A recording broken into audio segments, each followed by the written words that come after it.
በስመ አብ ወወልድ ወመንፈስ ቅዱስ አሐዱ አምላክ አሜን። የማቴዎስ ወንጌል ምዕራፍ 7 ቁጥር 1 እስከ 5 እንዲህ ይላል። እንዳይፈረድባችሁ አትፍረዱ፣ በምትፈርዱበት ፍርድ ይፈረድባችኋልና በምትሰፍሩበትም መስፈሪያ ይሰፈርባችኋል። በወንድምህ ዓይን ያለውን ጉድፍ ስለምን ታያለህ? በዓይንህ ግን ያለውን ምሰሶ ስለምን አትመለከትም? ወይም ወንድምህን ከዓይንህ ጉድፍ ላውጣ ፍቀድልኝ እንዴትስ ትለዋለህ?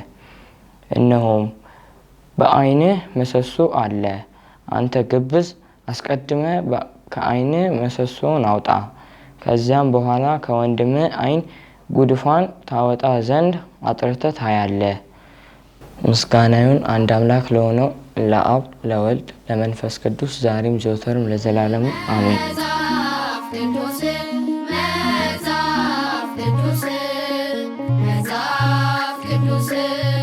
እንዳይፈረድባችሁ አትፍረዱ የተባለው ለምንድን ነው?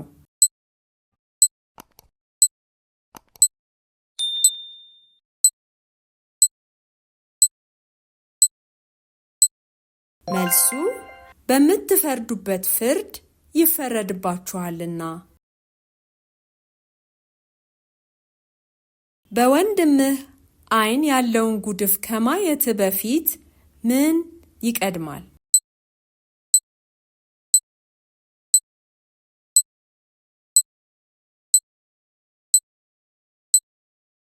መልሱ በራስ ዓይን ውስጥ ያለውን ቆሻሻ መመልከት ይቀድማል።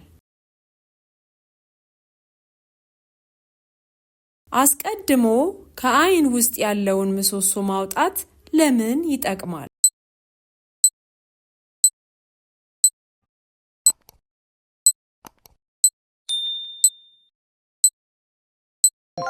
መልሱ ከወንድምህ ዓይን ውስጥ ያለውን ጉድፍ አጥርቶ ለማየት ይጠቅማል። አሁን የተነበበልን የመጽሐፍ ቅዱስ ክፍል ስሙን፣ ምዕራፍና ቁጥሩን ተናገሩ።